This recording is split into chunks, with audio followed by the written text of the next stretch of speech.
అందరికీ జేబీ మిత్రులారా, ఈ నెల 25వ తారీఖున గౌరవనీయులు మాలమహాసేన జాతీయ అధ్యక్షులు అలగా రవికుమార్ గారు దెందులూరు నియోజకవర్గ స్వతంత్ర అభ్యర్థిగా నామినేషన్ వేయించినారు. కావున మీ అందరూ కూడా ఆయనకు మద్దతు తెలపాల్సినటువంటి సమయం వచ్చింది.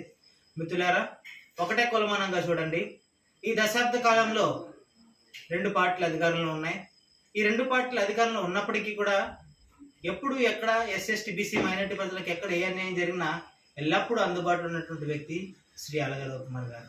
మరి ముఖ్యంగా దెందులూరు నియోజకవర్గంలో ఎన్నో సమస్యలతో ఉన్నటువంటి ఆ నియోజకవర్గంలో ఒక ప్రశాంతత ద్వారిణిని, మరి ప్రజలకు న్యాయం చేకూర్చే వ్యక్తి శ్రీ అలగా రవికుమార్ గారు. అలాంటి వ్యక్తిని మీరు ఆశీర్వదించండి. ఆయన నామినేషన్కి సాధారణంగా మీరందరూ కూడా స్వచ్ఛందంగా రావాలని మేము కోరుకుంటున్నాం. ఎందుచేతనంటే గౌరవనీయులు బాబాసాహెబ్ అంబేద్కర్ గారు ఒకటే కోరుకున్నారు, మనల్ని ఎమ్మెల్యేలుగా ఎంపీలుగా చూసి మనమే రాజ్యం వెళ్ళాలని గౌరవనీయులు బాబాసాహెబ్ అంబేద్కర్ కోరుకుంటే, కానీ మనం మాత్రం పార్టీల వైపు ఉండడం ఎంతవరకు మంచిది కాదు. కావున మీ అందరూ కూడా ఈ విషయాన్ని ఆలోచించి ఎల్లప్పుడూ మీకు అందుబాటులో ఉన్నటువంటి వ్యక్తి అలగా రవికుమార్ గారిని ఆశీర్వదించి ఆయన నామినేషన్ జయప్రదం చేయాల్సింది కోరుతున్నాం. జై భీమ్.